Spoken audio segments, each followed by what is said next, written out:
Jaya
Honorable, yesterday, to recap what we have discussed, it was the topic that concerns how we should be focusing. So I'll like to recap again one of the prayer of Lord Chaitanya so we can have a recall of what we have discussed yesterday. I do not know anyone except Krishna as my Lord, and he shall always remain as such, even if he handles me roughly by his embrace. As he may make me broken-hearted by not being present before me, he is completely free to do anything and everything, but he is always my worshipable Lord unconditionally. So, that's a prayer of Lord Chaitanya in one of his Shikshastaka, one of the last 8 verses. So, the discussion yesterday also was about the prayer of the florist, praying to Lord Krishna to be always engaged in his loving service. And also about Bali Maharaj, that he just simply wants to be in loving meditation with the Supreme Lord.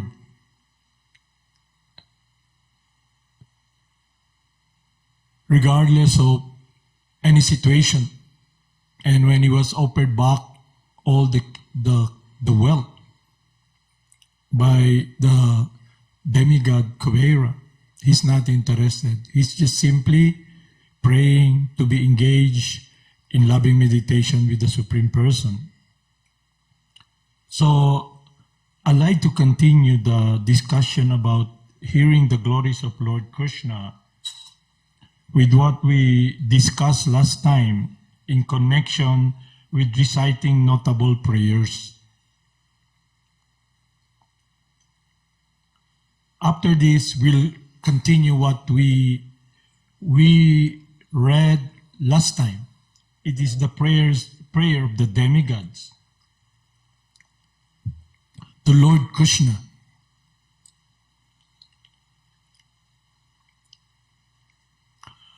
In the Nectar of Devotion, by His Divine Grace Rupa Goswami, our instructing spiritual master, reciting notable prayers. According to great learned scholar, the whole Bhagavad Gita contains many authorized prayers, especially in the 11th chapter where Arjuna prays to the universal form of the Lord. Similarly, in the Katamiya Tantra, all the verses are called prayers. Again, in Srimad Bhagavatam, there are hundreds of prayers to the Lord. So a devotee should select some of these prayers for his recitation. In the Skanda Purana, the glories of these prayers are stated as follows. Devotees whose tongues are decorated always with prayers to the Lord are always given respect even by the great saintly person and sages, as such devotees are actually worshipable by the demigods. Those who are less intelligent want to worship different demigods for some material gain, rather than worship Krishna.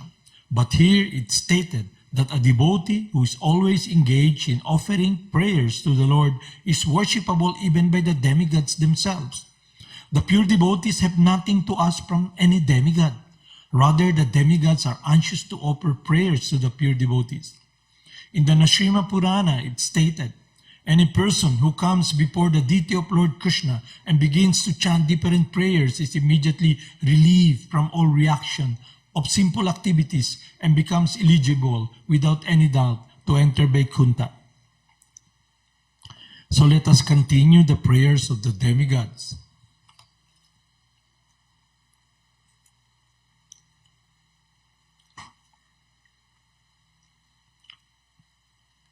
Prior to this, our discussion is about meditation, what we should be focusing, what should be our goal, what should be our heart's intent, our whole being. It's not connected with our mind, with our body, but rather with our love for the Supreme Person. And the process is the purificatory hearing process, the Supreme Purifier Lord Krishna himself. So I'll read here the continuation of the prayers of the demigods for Lord Krishna in the womb, of prayers by the demigods for Lord Krishna in the womb. The material world is composed of 5 principal elements: earth, water, fire, and ether. And all such elements are emanation from Krishna. The material scientists accept these primary 5 elements as the cause of material manifestation. But the elements in their growth and subtle states are produced by Krishna. The living entities who are working within the material world are also products of his marginal potency. In the 11th chapter of Bhagavad Gita, it is clearly stated that the whole manifestation is a combination of 2 kinds of energies of Krishna, the superior energy and the impure energy. The living entities are the superior energy, and the dead material elements are his inferior energy. In its dormant stage, everything remains in Krishna. So previously we have heard our spiritual master discuss the difference between matter and life, matter by itself, and when matter is with the spirit soul, a different energy. The demigods continued to offer their respectful prayers unto the Supreme Lord, unto the supreme form of the personality of Godhead Krishna by analytical study of the material manifestation. What is this material manifestation? It's just like a tree. A tree stands on the ground. Similarly, the tree of the material manifestation is standing on the ground of material nature. This material manifestation is compared with a tree because a tree ultimately cuts off in due course of time. A tree is called briksha. Briksha means the thing which will be ultimately cut off. Therefore, this tree of the material manifestation cannot be accepted as the ultimate truth. The influence of time is on the material manifestation. But Krishna's body is eternal. He existed before material manifestation. He is existing while the material manifestation is continuing. And when it will be dissolved, he will continue to exist. The Katha Upanishad also cites this example of the tree of material manifestation standing on the ground of material nature. This tree has 2 kinds of fruits, distress and happiness. Those who are living on the tree of the body are just like 2 birds. One bird is the localized aspect of Krishna known as Paramatma, and the other bird is the living entity. The living entity is eating the fruits of this material manifestation. Sometimes he eats the fruit of happiness, and sometimes he eats the fruit of distress. But the other bird is not interested in eating the fruit of distress and happiness because he is self-satisfied. The Katha Upanishad states that one bird on the tree of the body is eating the fruits, and the other bird is simply witnessing. The roots of this tree extends in 3 directions. That means the root of the tree is the 3 modes of material nature: goodness, passion, and ignorance. Just as the 3 roots expand, so by association of the modes of material nature, goodness, passion, and ignorance, one expands the duration of material existence. The tastes of the fruits are all 4 kinds: religiosity, economic development, sense gratification, and ultimately liberation. According to the different association in the 3 modes of material nature, the living entity are tasting different kinds of religiosity, different kind of economic development, different kinds of sense gratification, and different kinds of liberation. Practically all work is performed in ignorance, but because there are 3 qualities, sometimes the quality of ignorance is covered with goodness or passion. The taste of these material fruits is accepted through the 5 senses. The 5 sense organs through which knowledge is acquired are subjected to the 6 kinds of whips: lamentation, illusion, infirmity, death, hunger, and thirst. This material body of the material manifestation is covered by 7 layers: the skin, the muscles, the flesh, the marrow, the bone, the fat, and semina. The branches of the tree are 8: earth, water, fire, air, ether, intelligence, and ego. There are 9 gates in this body. the 2 eyes, the 2 nostrils, the 2 ears, 1 mouth, 1 genital, 1 rectum. There are 10 kinds of internal air passing within the body: prana, apana, udana, vyana, samana, etc. The 2 birds seated in the tree, as explains above, are the living entity and the localized personality of Godhead. So I am this body. This material body is made out of material energy. The Supreme, the Paramatma is just sitting by my side. And the body is the field of activity. And I, the person, the spirit soul, is compared to the bird eating the fruits of the tree. So let's continue.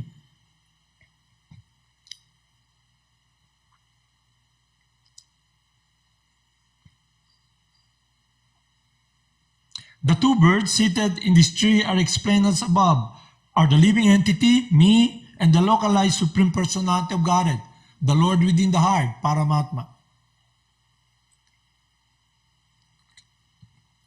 The root of the material manifestation described here is the Supreme Personality of Godhead.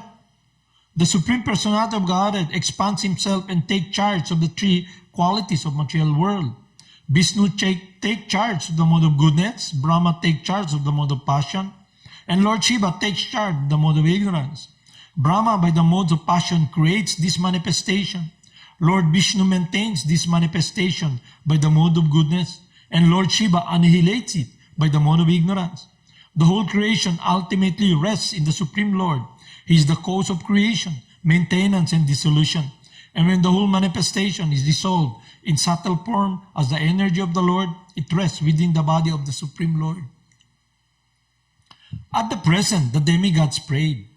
The Supreme Lord Krishna is appearing just for the maintenance of this manifestation. Actually, the Supreme Cause is one, but being deluded by the 3 modes of material nature, less intelligent person see that the material world is manifested through different causes. Those who are intelligent can see that the cause is one, Krishna, as stated in Brahma Samhita, Sarva Charana Charanam Krishna. The Supreme Personality of Godhead is the cause of all causes.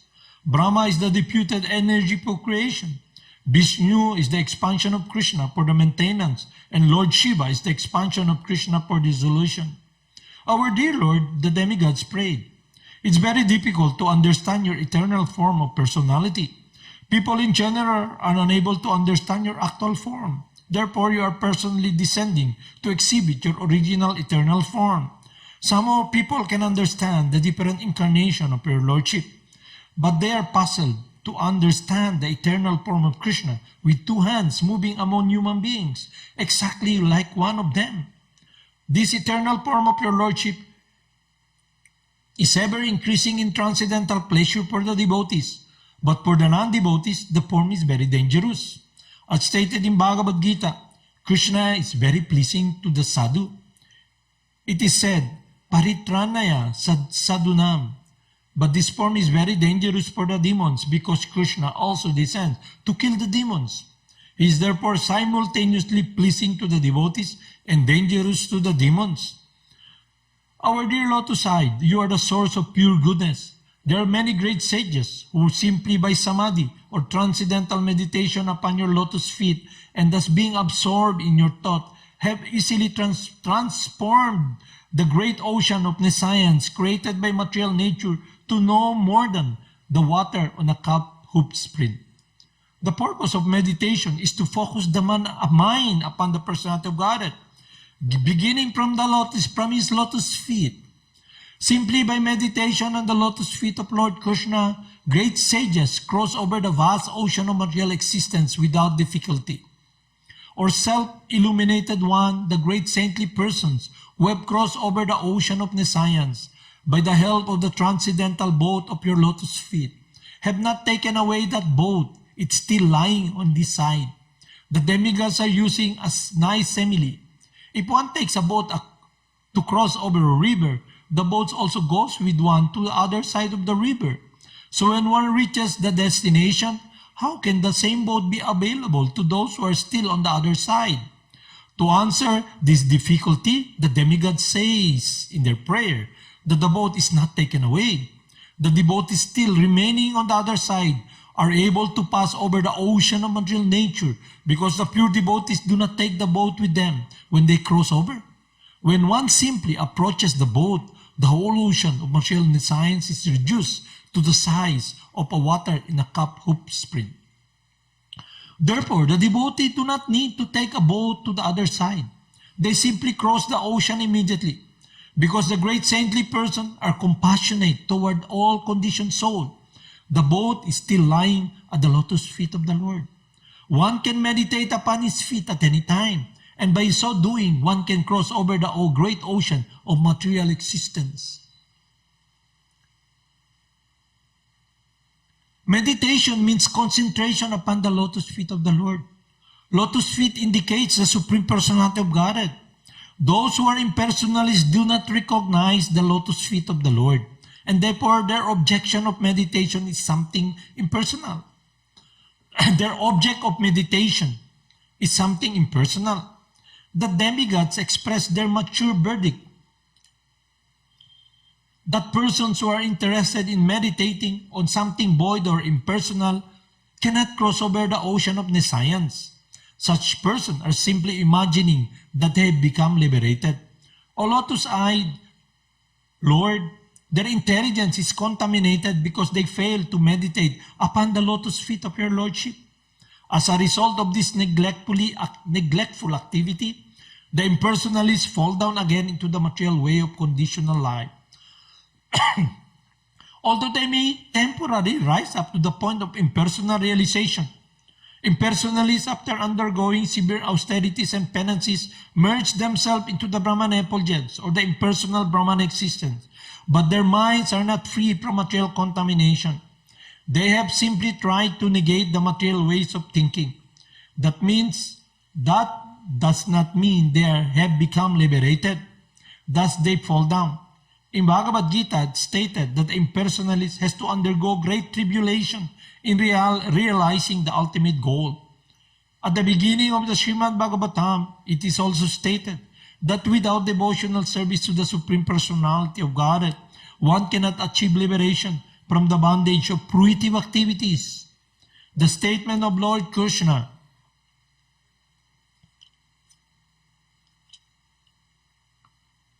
is there in Bhagavad Gita, and the Srimad Bhagavatam, the statement of the great sage Narada is there. And here also the demigods confirm it. Persons who have not taken to devotional service are understood to have come short of the ultimate purpose of knowledge and are not favored by your grace.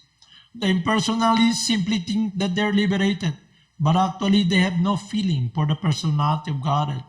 They think that when Krishna comes to the material world, he accepts a material body, and therefore they overlook the transcendental body of Krishna.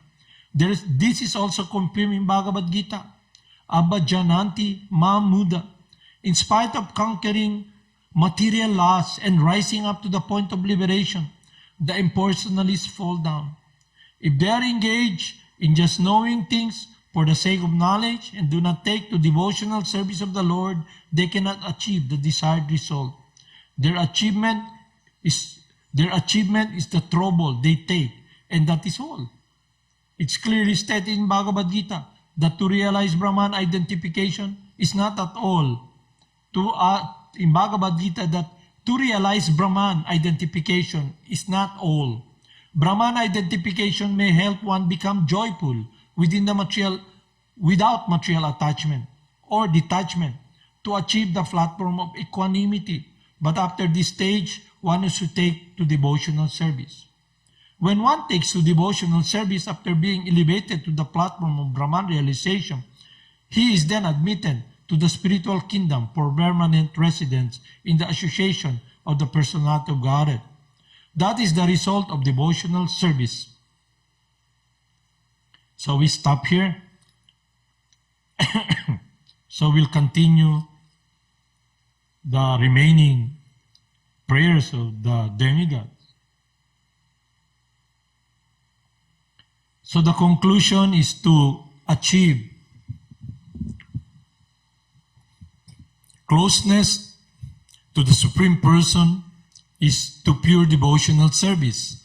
And the meditation of the flourish of the devotee, praying to Lord Krishna to be always engaged in his loving service, connects his heart, his life, his whole being in that word of devotional, pure devotional service. Same also with the meditation of Bali Maharaj, whose meditation is simply praying to be in the world of loving service to the Supreme Person. And to recap this, it is Lord Chaitanya's meditation.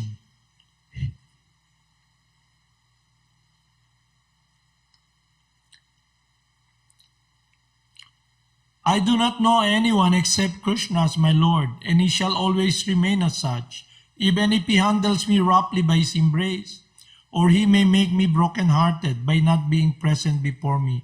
He is completely free to do anything and everything, but is always my worshipable Lord unconditionally. So to become free from this disconnection with the Supreme Lord and not entering that, or not receiving, not taking advantage and embracing the desire of the Supreme Person to love Him,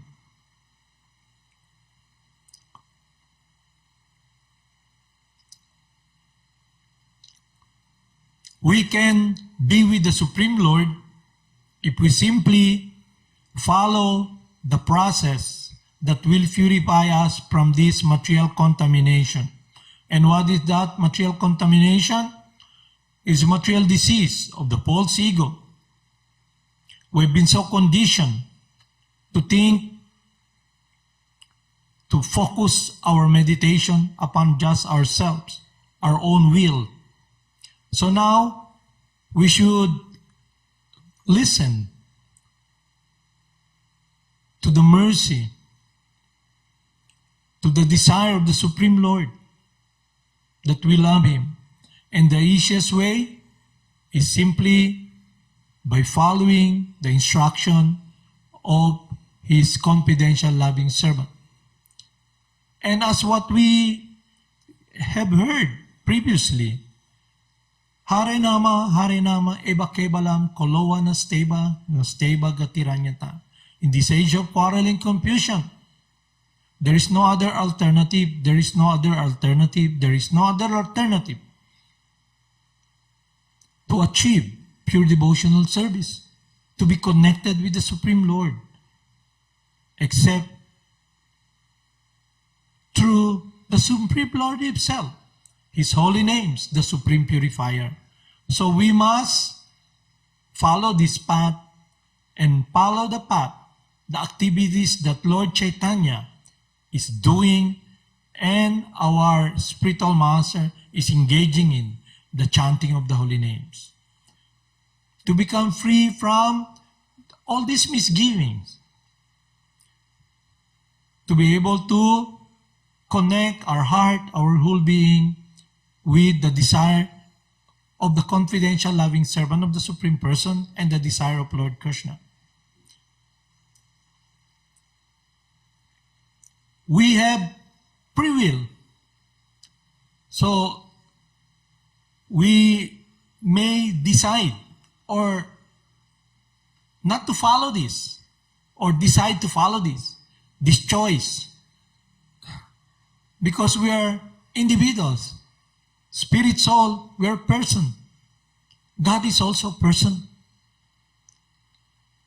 And the best way to relate to Him is to meditate upon the meditation of His pure confidential loving servant. And through their prayers, we can see and enter that world, the unconditional world of engaging in pure love of God. No material consideration. And when we look at ourselves, how we fall far short, then if we want to enter that world, we must adhere and follow their instruction, to be guided by them, how they meditate.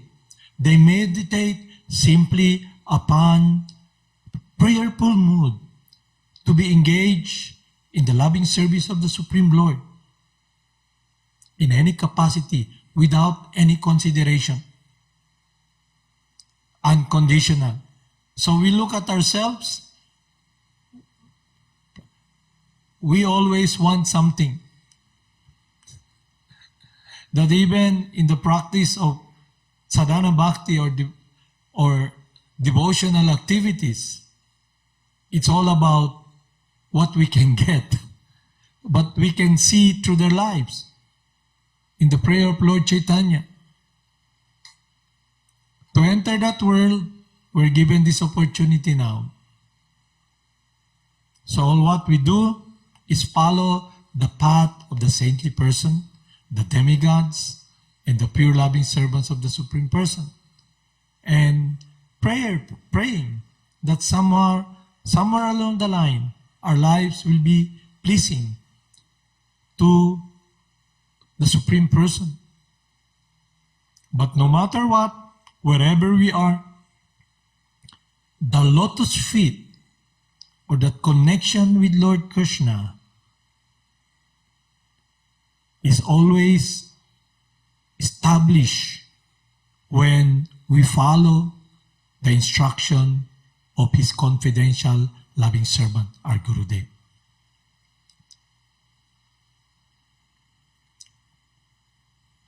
Haribol Namaste. We humbly pray that this mercy touch our heart, and we enter that world through the blessing of Lord Krsna and His confidential loving servant.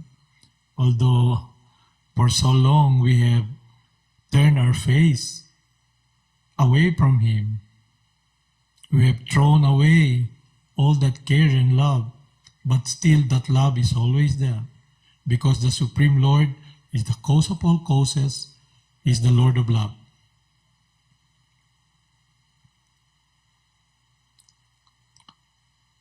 We humbly pray that please, no matter where we are, we'll always be part of those activities that is pleasing to the Supreme Person under the guidance of His loving servants. Haribol Namaste.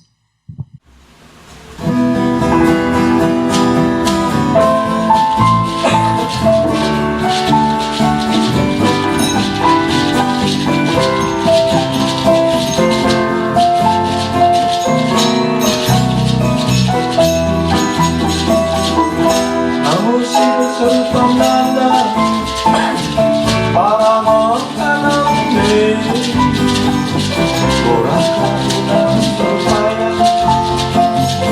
Radha Krishna Prestaya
Krsna Chaitanya.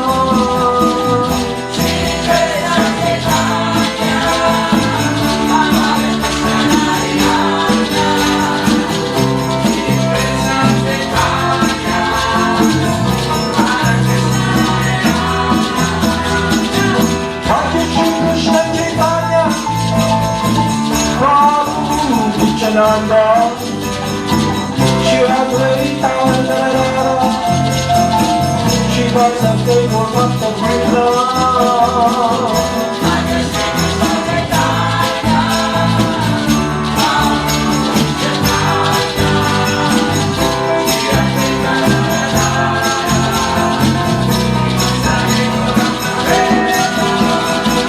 Bhakti Shri Krishna Chaitanya,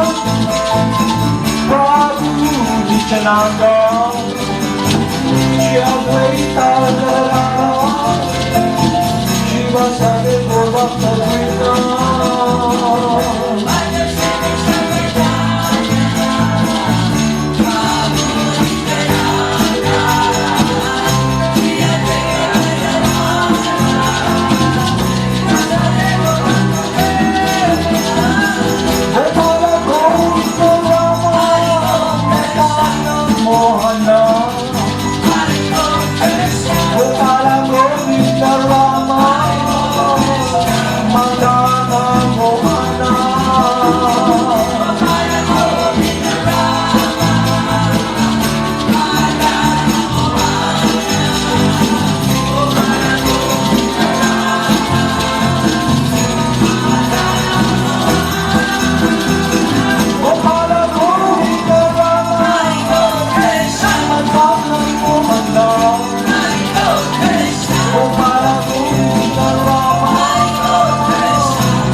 Jaya Jaya Shila Prabhupada.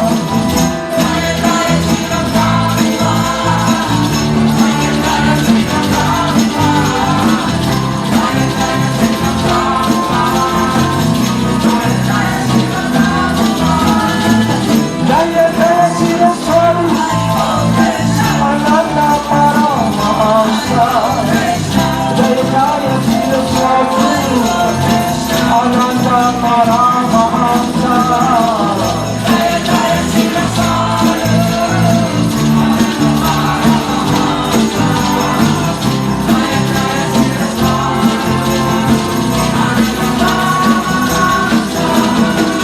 Namo Siddhaswarupananda Paramahamsa Namine. Deva Karuna Sarvaya Radha Krishna Prasaya Devi.